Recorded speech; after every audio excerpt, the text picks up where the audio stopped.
I don't know how many of you made an attempt yesterday to call that telephone number I passed along for the National Football League. When I gave it a call, it was not last night, but I gave it a call the night before. It was so busy that a voice came on recording and said that all lines are busy right now, but you can leave a message. And I've read a couple of posts that people have put up on social media this morning where they say that they did call and they uh, did make their views known about these guys who are kneeling along the NFL sidelines. This is where I think that media, as well as a lot of these athletes, have overplayed their hands. And I was reading this morning, media has a short memory. In the late 1990s, there was a basketball player in the NBA who decided that he was going to be taking a knee or sitting during the national anthem.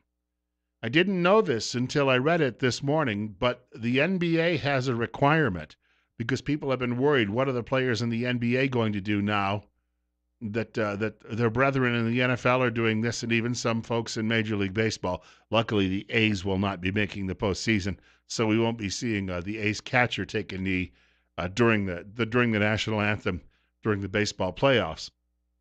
But the concern has been that the NBA especially will follow suit and players will be doing this en masse. But David Stern, the commissioner of the NBA back in the late 1990s, when a player did this, he suspended the player, he fined the player, and then ordered that all players would stand at attention during the national anthem. So the NBA has already gone this route 20 years ago. And to sit here and say, well, the NFL can't crack down on these guys, that would be wrong. It would violate their rights to free speech. Well, again, the Daily Caller put together a piece. It's called a fact check. And I was reading that last night before I went to bed. And it says many have made claims suggesting that the First Amendment protects free speech and protest like that of the NFL kneeling protesters. That is false. The First Amendment of the Bill of Rights protects free speech and protest from government infringement and interference. The First Amendment does not restrict the activities of private organizations such as the National Football League, which are instead governed by their own contractual agreements. How the First Amendment is phrased is insightful. Congress shall make no law respecting an establishment of religion or prohibiting the free exercise thereof, or abridging the freedom of speech or of the press or of the right of the people peaceably to assemble and to petition the government for a redress of grievances. The First Amendment, then, is applicable only against the government, Congress, and not private entities. The First Amendment is not at play when athletes decide to exercise expression and protest on the field. Now, I know for a lot of liberals out there who slept through civics or social studies or history, you wouldn't know that, and you've worked hard to dumb down the rest of the education system so other people wouldn't know that. But that's exactly how that works. Meanwhile, there are polling data coming out, lots of polling data coming out that back up the president, because for the last couple of days, all of the liberals in mainstream media who believe that everybody else out there thinks exactly like they do or should think exactly like they do, they've been telling you, oh, Donald Trump really harmed himself now. This is from the Washington Examiner. This is the headline.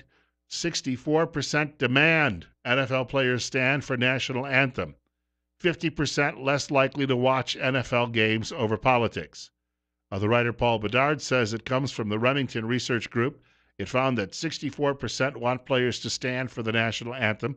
60% believe that players should find another place to protest the flag, President Trump, race, and other issues.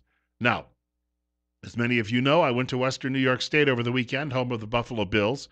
I grew up in that part of the country, and despite what people think, because it's New York, they think Manhattan. I've said it before, where I grew up would be like driving from Twin Falls to Coeur d'Alene. That's how far Manhattan is away.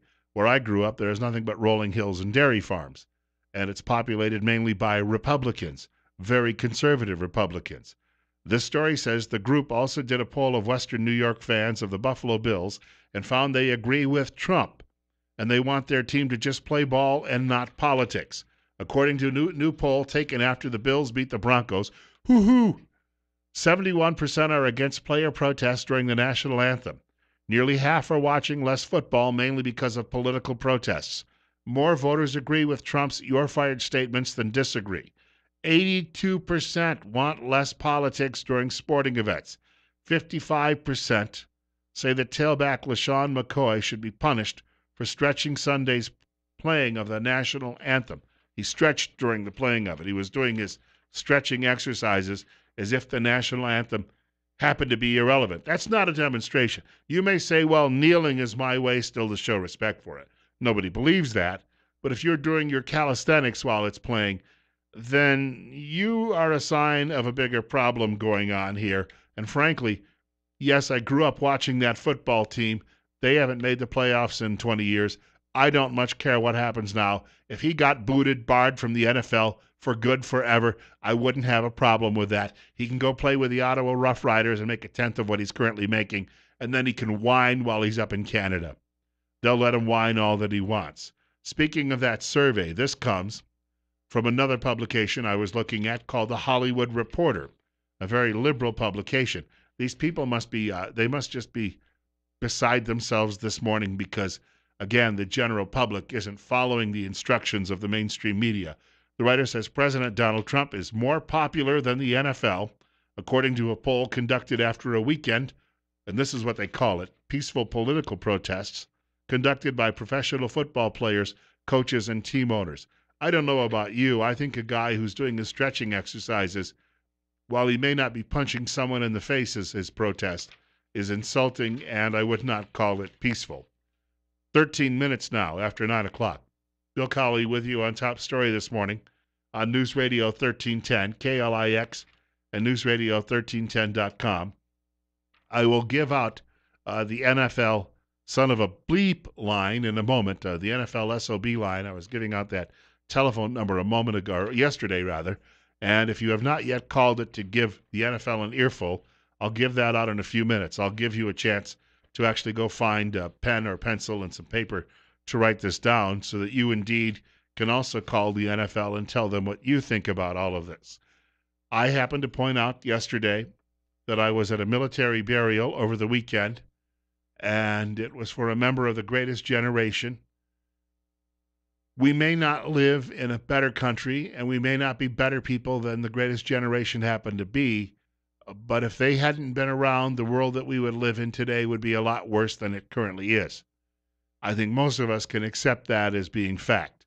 They defeated totalitarian regimes, and some of them, they made the last full measure of devotion. That was the case of my uncle, in order to do that. And I brought this up because for all of those people out there protesting this weekend, this was especially offensive, and I don't get offended by much. In fact, I think most people who are offended should simply go take a Valium. If you're offended by this show, turn it off, which is why I did not watch NFL football over the weekend. This is a mother of a Navy SEAL killed in action. She was appearing last night on the Fox News Channel. Her name is Karen Vaughn. And listen to what she had to say. I apologize. This is a little on the lengthy side, but I think it's well worth hearing. Only in the NFL and other leagues like this can a person come from nothing and achieve greatness and have everything that the American dream offered them. And so to see them taking in the end, disrespecting the sacrifice that made that gift available is very disheartening. And I agree with everybody who's had the varying opinion, different veterans that, you know, my son gave his life so that they would have the right to free speech, to do whatever they chose to do. But why choose the national anthem? The flag doesn't represent a president. It doesn't represent a police force. It doesn't represent any one body of people. The flag represents the American way of life, the dream of this country. And so that's what you're disrespecting. And I feel like it's got to stop. I agree with the president completely that this sport, you know, has traditionally opened with the national anthem, with everybody standing at attention, respecting that moment, respecting what gave them the freedom to stand there on that day or night and play that game and make millions of dollars to do it, the American dream, and it needs to be respected. I agree. There needs to be a rule that this is just what it is, and then rule breakers pay the consequences. Amen. 916, our telephone number if you'd like to reach the program today, 208-736-0300. Top Story with Bill Colley on News Radio 1310, KLIX, and newsradio1310.com. Caller, you're on the air. I want to thank you, Bill. It's the first time I feel I've been able to give a direct protest to something by calling in the number you gave. and I'm sending that number on to all my friends. Did you get a response in any way? No, it was just a recording. That's because they're so busy. Well, I thank you much for making the effort. Yeah, the number is so busy they've been overwhelmed, the switchboard, that most of the protest people are phoning in, are going to the voicemail, but they're hearing it. Somebody's playing these back and listening to them. The NFL wants the feedback because the NFL is petrified by the notion that if people turn off the product, then no one will be able to sell you soap any longer. The NFL just tried to cut a deal, or they just made a deal with DirecTV, which will double the cost that DirecTV is paying the NFL to broadcast the NFL ticket. The problem is people are canceling the NFL ticket left and right. In fact, DirecTV has agreed to refund the money to the people who already paid for the entire season. DirecTV at some point is going to go to the NFL and say, you know what? We're not going to pay this contract if this baloney keeps up. This is not going to stand. And other advertisers, Ford came out and supported the players. Well, you know what? If you stop buying the F-150s, do you think that Ford is going to say, well, yeah, maybe they should stand? And if the NFL starts hearing this from its advertising base and from its ticket buying base, it'll be funny how the greedy people who run that outfit will suddenly go, well, hey, they shouldn't be sitting down. No. The NFL is a not-for-profit. Did you know that? It's registered, its claims, and the government treats it that way as a not-for-profit. It doesn't pay taxes. Did you know that? Did you know that most of the stadiums, I was reading this, the tax-paying public has spent $3.5 billion over the last few years funding NFL stadiums, which the teams then use for great profit. If you go there and you want to buy a Coca-Cola, it's going to cost you about $9 or $10 for a little bottle of it, or can, or whatever they give you. They're ripping you off not only on the ticket prices, they're ripping you off on whatever you buy while you're there. If you want to buy a simple hooded sweatshirt, you could go buy one over at Walmart for $19.99. If you want an NFL logo on it, you'll pay anywhere from $75 to $200. The markup is incredible. You can hurt them by telling them you're no longer going to support them in all of these actions. They have an exemption from antitrust. If the government were able to pull that away from them, the league would collapse because players would suddenly realize they have a bigger enemy than the flag or police officers or the government. The bigger enemy they have is the NFL. Let me give out the number. This is the NFL's line if you'd like to call them and give them a piece of your mind. And that is area code 212. The rest of the number, 450-2000. Once more, the NFL's line, a telephone line, 212-450-2000. That way you can give Roger Goodell an earful. 20 minutes after 9 o'clock. More on this subject on the way. Bill Colley with you on Top Story on News Radio 1310, KLIX, and newsradio1310.com. There's a newspaper columnist. I read his work every week in the Wall Street Journal. His name is Jason L. Riley. He's a black man. He is a convert to conservative political views. I want to share with you his story of how he used to sit for the national anthem, too, in just a moment. But I want to remind people, the weather will get very briefly better for a couple of days. That is, it'll feel very nice. And then by the weekend, it's going to get a lot colder again. If you have not yet tested your furnace, you better do that because I learned the other day that mine might need some work. And if you have an issue, you need to call the pros at Ramsey Heating and Electric in Burley. They'll come out and they'll get the job done. They'll get it done right the first time. Problem-free. Cozy winters are found at Ramsey Heating and Electric, located at 2600 Overland Avenue in Burley. The telephone number, 208-678-0459. That's 208-678-0459. Ramsey Heating and Electric, where they sell warm winters and cool summers. So this fellow, Jason Riley, writing today in his column at the Wall Street Journal, and as I said, he's a black man, but he's a convert to conservatism. Actually, he's had a few changes in his life, and his column details growing up in a family of Jehovah's Witnesses, and how his father was not. His mother was his mother's faith. but he would go to ball games with his dad. His dad would stand for the national anthem, and he would sit. But he goes on to explain that by the time he was a teenager, he left that church, and he ended up joining another church later on. And he started going to basketball games and other outings, and he would stand for the national anthem. And he found it to be something that he really enjoyed doing, to the point that he started buying replicas and artwork of American flags that now decorate his home. So he ended up becoming a super patriot when it comes to honoring the American flag. And let's be honest, the song itself, the Star Spangled Banner, is about the American flag. So we have the flag encompasses not just a symbol of our country and the nation, but so does the song as well. I remember many, many years ago when I used to hear about people burning flags, and I used to say, well, I go along with the court, if they want to express themselves, what's the big deal about them burning flags? And I was a young reporter, and I was sent to do an interview with a group of men who had fought at Iwo Jima. And I was interviewing this one fellow over by the grill. They were having a big cookout as part of their celebration. And he was telling me about his experience coming off the beach, because it was nothing but volcanic ash that they were fighting on. There was no place to hide. There were very few trees. You were in open area, and you were a sitting duck for anyone that wanted to shoot at you. And the Japanese were popping out of holes all over the island. And he said, then he heard the sound, the horns on ships. There were ships offshore, and they just suddenly started, they started pulling the strings, and the horns all started going off. And out of curiosity, he looked up, and he could see there were Marines raising an American flag atop Mount Suribachi. And he said at that moment he was filled with such pride that he realized no matter what happened on that island, he was there for a righteous cause.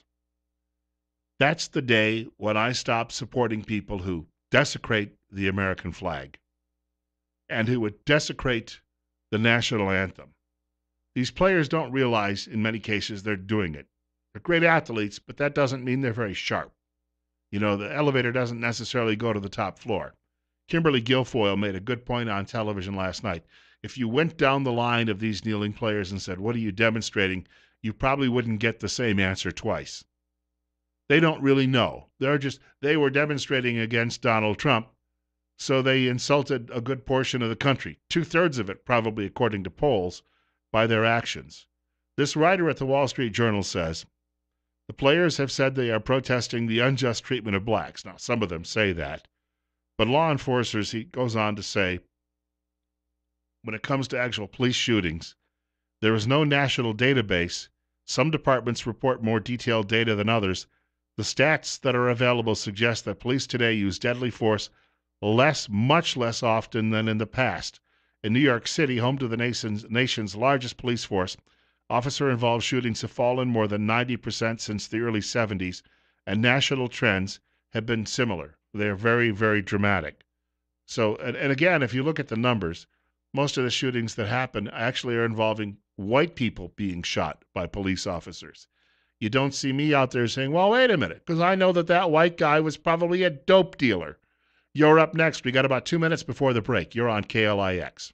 Well, Bill, when we do the Star Spangled Banner, when we sing it, we don't sing all three verses. The third verse, just take read through it here. Oh, thus be it ever when free men shall stand between the loved homes and war's desolation. Blessed with victory and peace, may the heaven's rescued land praise the power that have made and preserved us a nation. Then conquer we must when our cause it is just. And this be our motto, in God is our trust. And the Star Spangled Banner and triumph shall wave o'er the land of the free and the home of the brave. So that verse is probably more important actually than the first one or the second one. And we don't get, that never gets mentioned. And like you say, the desecration of the flag, I called into the number and just got a voicemail. And I said to the commissioner, he and the NFL owes the veterans, the American people, the patriots of this country, an apology for their appalling act of supporting this desecration of the flag. I hope that they are so inundated with these voicemails that not only, because what may happen is a league memo will come down, don't do this, find another demonstration. But I hope that it is strong enough where he is forced to come out and issue his own public apology. Yeah, it really, that's what needs to take place. And I think that might help a lot to heal the whole situation. But I appreciate your comments and your research on the NBA and so forth. But, this is the greatest country that's ever existed on the face of the land. And these players would not have an opportunity to be able to exhibit their talents in any country in the world except here. And they're just, throwing it away. But like I say, they really don't understand what they're doing. They're just going along with the crowd. And it's just easier to do that. Well said. And thank you for making the call, too. Short break coming up. It's 9:30. One more half hour of top stories still ahead. Bill Colley with you this morning on News Radio 1310, KLIX, and newsradio1310.com. If we get a moment, I've got to share a couple of stories that detail how bad the drug epidemic is. Again, these players could be out demonstrating against that, would do more for the inner cities, but they're not. I'm not the first person to suggest this, that these protesting players, if they're really worried about social problems in this country, why aren't they going into inner city Chicago? I mentioned it the other day that Jim Brown, when he was playing football and even after his football career, and he's been retired, over 50 years, but he would literally go in and meet with people, and he'd get all sides of a story, and then he would try to help and throw his name and his reputation behind a problem and solve it. But these players aren't going into inner city Chicago, where more than 500 people have been killed this year. Numbers are staggering. They're not going into inner city Baltimore or inner city Washington. They're not doing any of these things. It shows you their self-absorption, that they think everybody is going to say, "Ha ha, what a wonderful thing. Let me pat you on the back." And again, most of these guys are likely going to leave the NFL, and then all of a sudden the money's going to dry up, and in a few years you'll be reading about them on their way to their new home in some lockup somewhere. It's 9:35, call it. Bill Colley with you on Top Story. We're at 43. You're listening to News Radio 1310 KLIX and newsradio1310.com. Caller, you're on the air. Good morning, Bill. Bill, I remember another beautiful song that could possibly be played before a game. I remember a beautiful voice, Kate Smith, singing "God Bless America." It was, and she actually used to sing that at Philadelphia Flyers games when she was still alive. And I guess what they still occasionally, not every home game, they bring out a young woman. Her father used to be the play-by-play guy for the team. They bring out the young woman, and she sings the song periodically while they put Kate Smith's rendition up on the big screen, and it's almost like a duet. But it references God. Can you imagine what the liberals would do if we made this the official?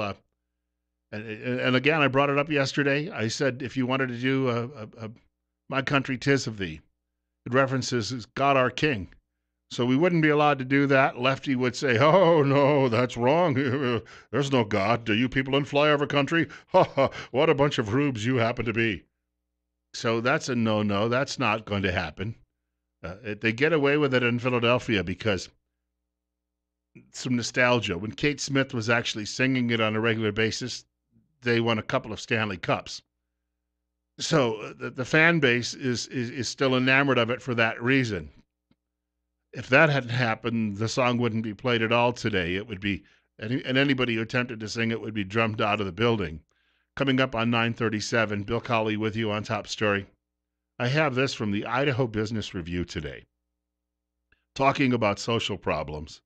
I had this discussion with my sister a couple of months ago. She was sharing with me that she had read a story that said that the reason a lot of people are hiring refugees and immigrants is because, for the most part, they can pass a drug test, where a lot of current American workers can't. Idaho Business Review. This is the headline. Dean Bennett, the writer. Positive drug tests among employees are rising in Idaho, and it mirrors what's going on in the rest of the country. The recent Quest report reveals the 2016 Idaho positive test for amphetamines, which include not only amphetamines but methamphetamines, exceeded the national rate in Idaho, and also the Idaho rate is above the national rate, 1.5% to 1.1% nationwide. The 2016 amphetamines positive test rate for both Idaho and for the general U.S. workforce also went up over the previous year. I was reading that, and yesterday I came across this out of North Dakota from a blog called Say Anything blog. Did Obamacare's expansion of Medicaid contribute to the opioid crisis in North Dakota and elsewhere? So once again, what should we be protesting? Maybe we should actually start delving into looking for some real causality and the cause of all of the problems that we have in this country. The writer of the blog, Rob Port, says that Medicaid patients may be more likely to be prescribed opioids, twice as likely according to 2 studies, as privately insured individuals. In other words, if you have your own private insurance, as I do, I'm unlikely to be prescribed opioids. But if you're on Medicaid, you're twice as likely to be prescribed those. That, according to a study that was reported in the Wall Street Journal from and this is the company that did it, Express Scripts Holding, found that about a quarter of Medicaid patients were prescribed an opioid in 2015, the last full year that data was available. No wonder we're having problems. We've got a government that's doping people up. They can't find work because they're doped up. They can't pass the drug test. And then the government says, well, these are jobs Americans won't do. So, we need to bring in more Mohammedans. Yes, and more Estebans, and make sure they get your job. And then we can tell them, hi, remember me? I'm from the Democrat Party. Vote for me. 20 minutes away from 10 o'clock. Bill Cowley with you on Top Story. We're at 44. Short break coming up. More of your telephone calls, too. I like to say if you're so inclined, but I generally don't turn most people away. We'll talk to you all again in a matter of a couple of minutes. Let's look at it that way. On the other hand, if we're not watching the NFL on Sunday, maybe we can devote more time to remedying the nation's social ills. And when the players eventually don't have any jobs, they can do the same thing. 9:42, Bill Cowley with you on Top Story this morning on News Radio 1310. KLIX and newsradio1310.com. We're at 43. Should be a nice day today and tomorrow and as well Friday, and then much colder over the weekend and going into early part of next week, although a lot of sunshine the next 3 days, a little less sunshine going into the weekend and next week, but no serious threat from rain anywhere on the horizon at this point. Weather, a service of Mountain Home Auto Ranch in Mountain Home. And I was talking a couple of minutes ago about the situation we have in this country where you have people who can't pass drug tests when they're looking for work. And the numbers are growing. And it's not only nationwide, but it's in Idaho as well. And then you've got people who are on Medicaid because Mr. Obama claimed he had this big healthcare expansion through Obamacare, but it was really just a Medicaid. They expanded programs that were already there, that were already expensive, that we already can't pay for. And what they do is somebody comes in with an ailment and they just give them opioids. Here, take this. It'll dull the pain. Go home and, shoot up some stuff too. And drink a quart of scotch. Well, I'll tell you what, I know you probably can't afford scotch because you're on Medicaid, so just try a bottle of Thunderbird. And if you die soon, that'll be good. And then we can replace you with an immigrant or a refugee, and won't that be better? It seems to me that's the fact that Democrats wonder why they lose elections any longer. They lose them because they've so annoyed middle America by trying to eliminate us. Well, they find us deplorable and detestable, and therefore you're not worth saving, and the sooner they can kill you off, the better.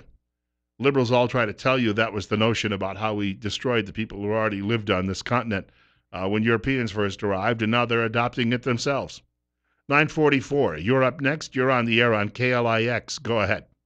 Good morning, Bill. Thanks for taking my call. I won't go as long as I did yesterday. Well, that's fine. Go ahead. Okay. Anyway, the drug thing is like we talked the other day. Legalizing marijuana, all that is going to do is get more kids hooked on drugs. They're going to get hooked on it. Like the person's in my family going through rehab. That's where he started. Lots of people did. And as far as the taking drug tests for a job, I still cannot understand why we're not taking drug tests to be on welfare, especially a couple that doesn't have any kids. Why? Why not? I mean, it's their choice to not work. There's jobs out there. They'll never convince me that I couldn't find a job this afternoon if I lost the one I got. And if you want to work, it might not be what you want to do. It might not even be what you like to do.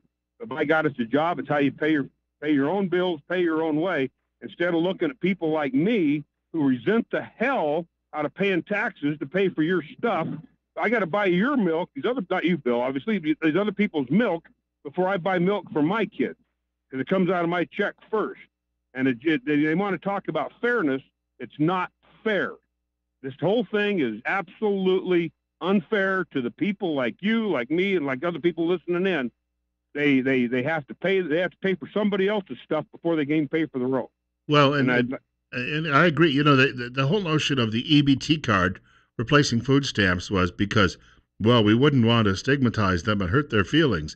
The fact of the matter is, maybe if they were a little ashamed of it, they might say, all right, I don't want to be on food stamps forever. Yeah. And they would try something else. Kids going to school used to get, when they had to get free lunches, the qualifiers used to have a different colored ticket. And then somebody at my old school district said, oh, that hurts their feelings. So we'll just have everybody have a ticket. Mom and dad can purchase yours. The taxpayers will purchase theirs. And I'm not against, helping out people. But the fact of the matter is, everybody had to have the same look. So, we'll hurt their feelings. Well, again, you get your feelings hurt in life, and sometimes it's what motivates you to make some changes and do things differently. Right. Well, see, now they walk up and they give them what looks like a credit card, where it used to be they had to tear them out of a booklet to pay for their stuff. So there was, I don't want to say embarrassment. I don't know if there was or not. I've never been on them. But there was, people knew what you were doing. They knew you were using food stamps. They knew you were being paid by the government for something. But nowadays, we can't hurt their feelings. We don't want them to feel bad about themselves. So we try to hide it. And you look at what they can buy with them food stamps. It's not stuff just to get by. It's not flour and sugar and milk and eggs. No, you can buy basically anything out of the store other than alcohol and cigarettes. They come in. I used to see this. I used to work near an old country store, and I would stop there sometimes on my way into work. I worked afternoons then, so I'd go there and grab something on my way into work for lunch. And these people would come in with these EBT cards, and they would get 44 ounces of Pepsi in a glass each individually. Then they'd all order submarine sandwiches, and then they would get individual bags of potato chips. Not one bag, which would be less expensive, but everyone would get a little tiny bag of potato chips of the flavor they wanted, and they'd all get in line and pay for it, on the EBT card. And again, was it healthy? No. And the other stories that you hear about is they go to various stores where they can trade some of the amount on that EBT card and then get cash back, which they turn around and buy beer and cigarettes with. Sure, absolutely. No, it's just that we've lost control. It's like everything else in this country. Once you try it, you can't get rid of it, and it just keeps growing. It keeps metastasizing, and it just gets bigger and bigger and bigger. And consequently, other people are paying for that, and I'm one of them other people. And I like you just said, I don't mind helping people. If I want to help somebody, I'll help them, and I try to help as many people as I can. But I just resent the hell out of the fact that before I can buy my kids' stuff, their shoes, their milk, their bread, whatever, I've got to pay for somebody else's that I don't know. Yeah, that is too lazy to go out and do it on their own. And there aren't people. Not everybody's lazy, and I don't want to sound that way, but I know so many people. They you see them every morning drinking coffee, smoking cigarettes, and watching them damn Bob Barker reruns, and that's their day after day after day. But they could be doing something, picking rocks, maybe helping with the road crew. There's lots of road work going on. Go out there and ask for a job. Oh, no, we ain't going to do that. We're going to sit back, because if I do that, then my food stamps are going to go down. I'm not going to get as much because I made too much money. So I'll just stay at home and let everybody else pay for it. Anyway, Bill, I appreciate your show very much. You have a great day. You too, sir. Thank you. 10 minutes now from 10 o'clock, and we're at 44. Paul LePage, the governor of Maine, he's an independent, but essentially a conservative, has infuriated liberals in his state and across New England and really across the country, because a few years ago he put in a work requirement for food stamps. And it turned out a lot of people, instead of going back to work, decided to skip the food stamps. Now, it showed you that maybe they didn't even need them by doing that. And liberals were like, whoa, you can't do that. That's mean and that's nasty. Well, it ended up cutting the fraud out of the system.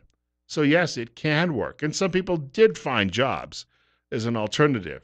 And yet we tend to forget that. We talked about these guys, the beggars on the street, a few weeks ago, right here in Twin Falls. And story somebody told me afterward was that they gave this guy some money on the street one day, and a little later in the morning, they went up to Costco, and he was pushing a cart around with 2 cases of beer in it. So he collected all of this money on the street corner, and then he went out and he bought himself 48 bottles of beer. And you helped him out because he was in such dire straits. In other words, he needed to get a bag on, and he fleeced a lot of people on the street for that reason. You're up next. You're on the air on Top Story. Go ahead. Bill, what time do you get up in the morning? 3 o'clock. See? 3 o'clock. I'm going to tell you, I don't want to get up at 3 o'clock. I wouldn't ever like getting up at 3 o'clock. But I get up early, too, but not as early as you by any means. And I've been scrambling all morning around here because I have a business to maintain. And everywhere I go, there's people that keep this economy rolling that are out here busting their ass, excuse me, and these lightweight, loafing sons of bitches, forgive me. Now, the president said it. You can say it. Okay, good. I'm just sick of it. And then these low-life NFL players, 1.25 or 1.5 million is the lowest salary they get. I asked somebody yesterday, I said, what would you do if you had a 1.5 mil? He says, well, I wouldn't be doing what I'm doing. And I says, well, would you stand and appreciate what gave you the opportunity? Freedom, the flag? You bet. And I says, well, you better, or I'll knock you down, man. And this is the thing. I'm fed up. You loafing bastards. You know, whether or not you're on welfare or on food stamps or you're an NFL ingrate. I'll hang up, Bill. Okay, thank you much for the call. I remember when I was a kid, of course, I had dreams of being an NFL ball player, and losing the sight in my right eye probably didn't help, and it was already pretty bad before that. And I just wasn't as fast as a lot of other guys, so I knew it wasn't going to happen. But we all looked up. We had a lot of pro ball players that came out of the area where I grew up. We had Chucky Christ, who played for the Saints, and Marv Hubbard played for the Raiders. Bob Torrey played for the Giants, and later briefly the Dolphins and Redskins. Ron Jaworski played for the Rams and the Eagles. So we had a lot of Bill Berge played for the Bengals and the Eagles. We had a lot of talent that came out of the area, and most of those guys did pretty well. Bill Berge, who some of my uncles knew him when he was young, invested all the money that he made, and the money at that time wasn't anywhere near as great as it is today. He was an old farm boy, I should point out.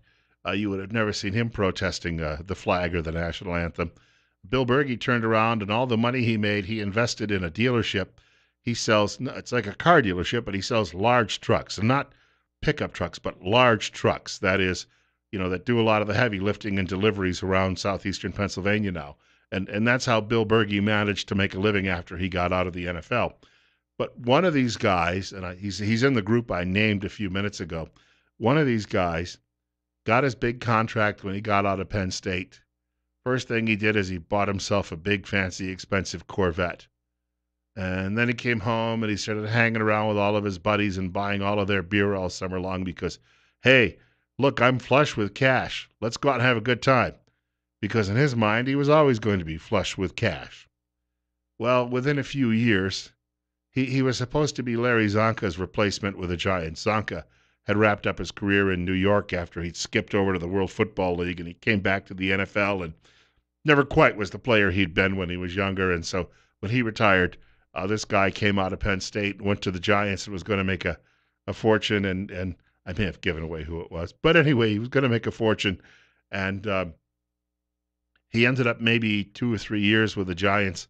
But all summer long, he would drive around in expensive cars he kept buying, and not only buying beer for all of his buddies, but for himself. And he eventually pretty much, he threw away his career because he didn't concentrate on it. The short-term money was great, And then all of a sudden he found himself just out of a job.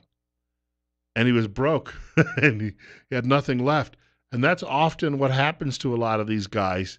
They're getting a lot of money, but they don't manage it well, which is why, in his case at least, he was able to turn it around. He ended up going back and coaching his old high school team, and he got it together, and he did very well, which is fine. But I've seen so many of these guys that I've met so many of them through my job and the like over the years. After they're done with these careers, 5 years from now, when you're just a bum, who's peddling crack cocaine on some inner city street, and you want to protest the flag, nobody's going to care. None of your liberal media friends are going to care. We have a caller with us. You're up next. You're on the air on Top Story on KLIX. Good morning, Bill. Good show as always. I was just here listening, and personally, I gave up watching that NFL years ago. And when I grew up and I got married and had children, I didn't have time, 3 hours to spend on my ass watching some millionaires play grab ass and play football. To me, it's just ridiculous and it's stupid. They're going to do that thing, but what's going to happen when it all said? People are going to go right back like sheep and watching them, and everything they yapped about today, they're just going to forget. It's just ridiculous. As far as these food stamps, hell, I'm with you. I get up every day at 1:30 to go to work, and I come home and I still work. So if I can do it, there's no reason in God's green earth why this Joe Blow next door can't do the same thing. Right. Right. That's what made this country what it is. And if we continue down that road, hell, Venezuela just might be what we end up being. So, God help us. Yeah, you too. Thank you much for the call. The Venezuela analogy might be about the closest one. When you think about this, the media is beating up Donald Trump now because he's not helping out Puerto Rico. Well, actually, he needs the House and Senate to get behind helping Puerto Rico. For instance, they will not lift the Jones Act, which prohibits Puerto Rican shipping from bringing in supplies and the like, local Puerto Rican shipping. But the fact of the matter is, what we've seen happen there is Geraldo Rivera said they need a Marshall Plan to rebuild that place. And he may be right. And it would be the right thing to do because it might turn around the economy there, which has been mismanaged by the Democrat Party, which runs the island for decades. But the fact of the matter is the country is $20 trillion in debt. We are fast reaching a point where we're not going to be able to bail out people after every major disaster. And, we could be facing an electromagnetic pulse attack from the little fat kid in North Korea. And if that were to happen, we're going to have not Venezuela, but Puerto Rico writ large across this land. And once again, a country that has squandered its wealth and racked up all of this debt. The day is going to come when you expect the government will show up and help you out. There won't be anybody available because there won't be any money to fund the government to come and help you out. We have a break coming up for news, and I have a break for 22 hours. God willing, and the creek don't rise. I'll be back in this chair tomorrow morning between 8 and 10 o'clock, right here on News Radio 1310 KLIX and NewsRadio1310.com. The Rush Limbaugh Show follows Fox News at 10 o'clock. Sean Hannity following the news at 1 o'clock. I didn't get to it. Hannity had Bill O'Reilly on his show last night as a guest. Wonderful, wonderful. And Hannity beat Rachel Maddow like a drum in the ratings. Glenn Beck following news at 4 o'clock this afternoon, and Dave Ramsey from 7 until 10 o'clock tonight.